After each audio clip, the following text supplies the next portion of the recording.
عصمت چغتائی کا افسانہ جوانی۔ جب لوہے کے چنے چب چکے تو خدا خدا کر کے جوانی بخار کی طرح چڑھنی شروع ہوئی۔ رگ رگ سے بہتی آگ کا دریا امڈ پڑا۔ الہڑ چال، نشے میں غرق، شباب میں مست، مگر اس کے ساتھ ساتھ سارے پاجامے اتنے چھوٹے ہو گئے کہ بالش بھر نیفا ڈالنے پر بھی اٹنگے ہی رہے۔ خیر، اس کا تو ایک بہترین علاج ہے کہ کندھے ذرا آگے ڈھلکا کر ذرا گھٹنوں میں جھول دے کر چلا جائے۔ ہاں وہی کینگرو جیسی چال۔ اور بال ہیں کہ قابو میں ہی نہیں، لٹیں پھسلی پڑتی ہیں، بال بہے جاتے ہیں، اور مانگ تو غائب۔ اگر ماں 8ویں روز کڑوا تیل چھوڑ کر مینڈیاں نہ باندھیں تو زندگی اجیرن ہو جائے۔ پر بالوں سے تو جان چھٹ جاتی ہے، پر نہ جانے یہ میں پھولے پھولے بال گردن پر چھوڑ کر کیسے جیتی ہیں۔ اور پاؤں تو جیسے پھاوڑا، کیا جلدی بڑھ رہا ہے۔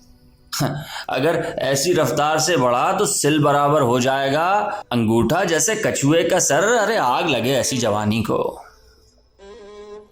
اور بھی باتیں تھیں جو اکیلے میں بیٹھ کر جنوں کو ستاتی تھی۔ آئینے میں دیکھ کر تو بس قے آنے لگتی تھی۔ یہ ڈبل نگوڑا جیسی کھونٹا ناک۔ شجو کی شادی ہوئی تھی تو یہ بڑی سی نتنی اس نے پہنی تھی۔ کیا پیاری ناک ہے، گڑیا جیسی۔ بجلی گرے ایسی ناک پر، جنوں نے سوچا۔ اس پر شبراتی بھیا آئے تھے، کیسے غور سے اس کا منہ تک رہے تھے۔ بھلا انہوں نے کاہے کو ایسی ناک دیکھی ہوگی۔ جنوں نے جلدی سے کچھ پوچھنے کے بہانے ناک اوڑھنی سے چھپا لی۔ شبراتی بھیا جھینپ گئے، سمجھے ہوں گے بگڑ جائے گی یہ۔ کاش وہ مادھوری، کاکجن یا سلوچنا ہوتی۔ اللہ میاں کا اس میں کیا جاتا۔ اگر ذرا وہ اور گوری ہو جاتی اور کام چور کاریگر ذرا دھیان سے اس کو بناتے تو کیا ہاتھ سڑ جاتے ان کے۔ جنوں آنکھیں بند کر کے بہت سے فرشتوں کو کھٹاکھٹ انسانی پیکر گھڑتے دیکھتی۔ کاش وہ گھڑی جا رہی ہوتی تو فرشتے کی بغل میں پھوڑا نہ نکلا ہوتا۔ باپو جی کے جب پھوڑا نکلا تھا تو 1.5 مہینہ کھاٹ سے لگے رہے تھے۔ پھر اس کا خیال ماں کی طرف بھٹک گیا۔ کھاٹ پر سارا دن اینٹتی ہے۔ پچھلے چند مہینے سے اس کا پیٹ نہایت خوفناک چال سے بڑھ رہا ہے، اور وہ خوب جانتی ہے کہ یہ پھولنا خالیہ ذلت نہیں۔ جب کبھی ماں پر یہ وبال چھاتا ہے تو ایک آدھ بہن بھائی رات بھر ری کرنے اور اس کے کولے پر رونے کو آن موجود ہوتا ہے۔ وہ یہ سب کچھ سوچ رہی تھی کہ ماں ڈکرائی۔ ارے موت پڑے تیرے سونے پر، اٹھ شبراتی کو روٹی دے۔ گردن پر سے میل کی بتیاں چھٹاتی چھینکے کی طرف چلی۔ باہر پتھر پر شبراتی بھیا لال 4 خانے کا انگوچھا بھینچ رہے تھے۔ چھپا چھپ سے میلی بودیں اچھل کر ان کی ادمچی آنکھوں اور الجھے بالوں میں پڑ رہی تھیں۔ وہ روٹی پاس رکھ کر گھٹنے پر تھوڑی رکھ کر انہیں غور سے دیکھنے لگی۔ ان کے سینے پر کتنے بال تھے، گھنے ہوئے پسینے میں ڈوبے۔ ان کا جینا گھبراتا ہوگا، وہ سوچنے لگی۔ ہائے اللہ، کیسی کھجلی پڑتی ہوگی شبراتی بھیا کو۔ ان کے کسے ہوئے ڈنروں اور رانوں کی مچھلیاں ہر چھپاکے کے ساتھ اچھلتی تھیں۔ شبراتی بھیا کو انگوچھا ٹٹی پر پھیلا کر روٹی کے بڑے بڑے نوالے ساگ کی کمی کا گلہ کرتے ہوئے نگلتے دیکھنے لگی۔ پانی، انہوں نے سوکھی روٹی کے مہیت نوالے کو گلے میں جکڑتے ہوئے کہا، اور جنوں نے گھبرا کر انہیں پانی کی کٹوری پکڑا دی۔ جلدی سے کھا لو شبراتی بھیا، اور کٹوری مانج کر یہیں دھر دینا، ہمیں کٹی کرنے کو پڑی ہے۔ وہ غرور سے احکام صادر کرتے اٹھتی۔ ارے ہم کر دیں گا کٹی، شبراتی روٹی کے کنارے کھاتے ہوئے بولا۔ تم کھیت جاؤ گے؟ وہ چلنے لگی۔ ہاں ہم کھیت بھی جائیں گے، وہ غرور سے ایک عمیق ڈکار لے کر بولا۔ رہنے دو، اور وہ چلی۔ ارے ہم کہتے ہیں ہم کر دیں گے کٹی، ارے ویسے ہی تمہیں کوئی چوٹ چاٹ آ جائے گی، شبراتی بھیا نے پیار سے ڈانٹا۔ شبراتی کو کیا، ان کے آنے سے پہلے وہ کٹی خود کیا کرتی تھی، ایسی بھی کیا چوٹ لگ جائے گی۔ ہٹو ہم کر دیں گے کٹی۔ شبراتی نے پھر لڑنا شروع کیا اور ساگ کا مزہ لینے لگا۔ لاؤ ادھر دو گنڈاسا، اس نے گنڈاسا چھین لیا۔ نہیں، وہ بننے لگی اور کٹی شروع کر دی۔ شبراتی بھیا ہٹ جاؤ ورنہ ہم گنڈاسا مار دیں گے۔ ہٹو ہم سچی مچی مار دیں گے، وہ گنڈاسا تول کر بولی جیسے سچ مچ مار دیتی۔ ہاں ارے مار، تیرے کلیجے میں بوتا ہے کہا، مار مار۔ ارے اب مارتی کیوں نہیں، شبراتی بھیا نے آنکھیں جھپکائیں اور ان کا مونچھوں والا موٹا سا ہونٹ دور تک پھیل گیا۔ انہوں نے گنڈاسا چھینا اور جنوں کھسیا گئی۔ نہ جانے جنوں کے سخت اور کھردرے ہاتھوں کو اس وقت کیا ہو گیا، کس قدر چھوٹے اور نرم معلوم دینے لگے۔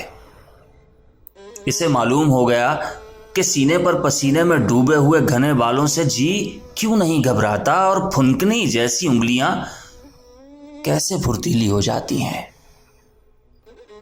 خیر آخر وہ دن بھی آ گیا جب رات کے ٹھیک 12 بجے ماں نے بھینس کی طرح ڈکرانا شروع کر دیا۔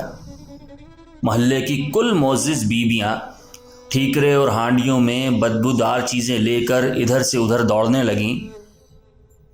موٹی دوہر کو بچھڑے کی رسی کی مدد سے کھپریل کے ساتھ کونے میں باندھ کر ماں لٹا دی گئی۔ بچوں نے منمنانا شروع کیا اور آنے والے سے بڑا بچہ پچھاڑے کھا کر گرنے لگا۔ باپو نے سب کو نہایت عجیب عجیب رشتہ قائم کرنے کی دھمکی دی۔ خود ماں کو نہایت پیچیدہ گالیاں دینے لگے جن کا مفہوم جنوں کو کسی طرح سمجھ نہ آیا۔ شبراتی بھیا 2-1 گالیاں جوؤں وغیرہ کو دے کر بھینسوں والے چھپر میں جا پڑے، مگر جنوں ماں کی چنگھاڑیں سنتی رہی۔ معلوم ہوتا تھا کوئی ماں کو کاٹے ڈال رہا ہے۔ عورتیں نہ جانے اس پردے کے پیچھے اس کے سنگ کیا بے جا حرکت کر رہی تھیں، جنوں کو ایسا معلوم ہو رہا تھا جیسے ماں کا سارا دکھ وہی اٹھا رہی ہے۔ صبح کو وہ ایک سرخ گوشت کے لوتھڑے کو گودڑ میں دے کے رکھ کر یہ فیصلہ نہ کر سکی کہ اس مصیبت اور دکھ کا معقول صلہ ہے کہ نہیں جو جنوں کی ماں نے گزشتہ شب جھیلا تھا۔ پتہ نہیں ماں نے دوسری غلاظت کے ساتھ ساتھ اسے چیلوں کے کھانے کے لیے کوڑے کے ڈھیر پر رکھنے کے بجائے کلیجے سے کیوں رگا رکھا ہے۔ جاڑوں میں بھینسوں کے گوبر کی سڑان بچی کچی سانی کی بو کے درمیان پھٹے ہوئے گودڑ میں اس سرے سے اس سرے تک بچے ہی بچے لیٹ جاتے۔ پھٹی ہوئی روئی کے گٹھل اور پرانی بوریاں جسم کے قریب گھسیٹ کر ایک دوسرے میں گھسنا شروع کر دیتے تاکہ کچھ تو سردی کم ہو۔ اور اس بے سر و سامانی میں بھی کیا مجال جو بچے نچلے بیٹھیں۔ رسولن ہنگوا کی ٹانگ گھسیٹتی اور نتھو موتی کے کولے میں کاٹ کھاتا، اور کچھ نہیں تو شبراتی ہی گھسیٹ کر اتنی گدگدی کرتا کہ سانس پھول جاتی۔ وہ تو جب ماں گالیاں دیتی تب ذرا سوتے۔ رات کو وہ افراتفری پڑتی تھی کہ کسی کا سر تو کسی کا پیر، کسی کو اپنے جسم کا ہوش نہیں رہتا تھا۔ پیر کہیں ہے تو سر کہیں ہے، بعض وقت تو اپنا جسم پہچاننا دشوار ہو جاتا تھا۔ رات کو کسی کی لات یا گھونسے سے چوٹ کھا کر ویسے ہی اتنے جسموں کی بدبو سے اکتا کر اگر کوئی بچہ چوں بھی کرتا تو ماں ڈائن کی طرح آنکھیں نکال کر چیختی اور فریادی بسور کر رہ جاتا۔ اور جنوں تو سب سے بڑی تھی۔ مگر جنوں کو خوب معلوم ہو گیا تھا کہ سینے پر کتنے ہی بال ہوں اور بغل میں کیسی ہی سڑانڈ آئے، جی بالکل نہیں گھبرایا کرتا۔ جب دوپہر کو ماں بچے کو جنوں کو دے کر دائی سے پیٹ ملوانے کوٹھڑی میں چلی جاتی یا اپنی سہیلیوں سے کوئی نہایت ہی پوشیدہ بات کرتی ہوتی تو وہ اپنے چھوٹے بھائی کو گود میں لٹا لیتی۔ وہ اس کا چھوٹا سا منہ چومتی مگر اس کا جی متلانے لگتا۔ پلپلا سا سڑے ہوئے دودھ کی بو۔ وہ سوچنے لگتی تھی کہ کب وہ 6 فٹ کا اونچے چوڑی چھاتی والا جوان بنے گا، اور پھر وہ اس کی چھوٹی چھوٹی مونچھوں اور پھنکنی جیسی موٹی انگلیوں کا تصور کرتی۔ اسے یقین نہ آتا کہ کبھی یہی خمیری گلگلا لکڑی کا کھمبا بن جائے گا۔ محرم پر شبراتی بھیا اپنے گھر چلے گئے۔ رات کو بچے پہلی ہی دھتکار میں سو گئے، پر جنوں پڑی پڑی جاگا کرتی۔ وہ سرک سرک کے کسی بچے سے بے اختیار ہو کر لپٹ جاتی۔ شبراتی بھیا کب آئیں گے اماں؟ اس نے ایک دن پوچھا ماں سے۔ ارے بیساکھ میں اس کا بیاہ ہے، اب وہ سسرال میں ہی رہے گا، ماں گیہوں پھٹکتی بولی۔ ارے اسے کس قدر حیرت ہوئی، شبراتی بھیا اب وہیں رہیں گے؟ جنوں کو نہ جانے کیا ہو گیا تھا۔ ویسے تو کچھ نہیں، بس جی تھا کہ لوٹا جاتا تھا۔ اگر پچھواڑے املی کا پیڑ نہ ہوتا تو پھر وہ بھوکی ہی مر جاتی۔ کیسا جی باری رہتا تھا۔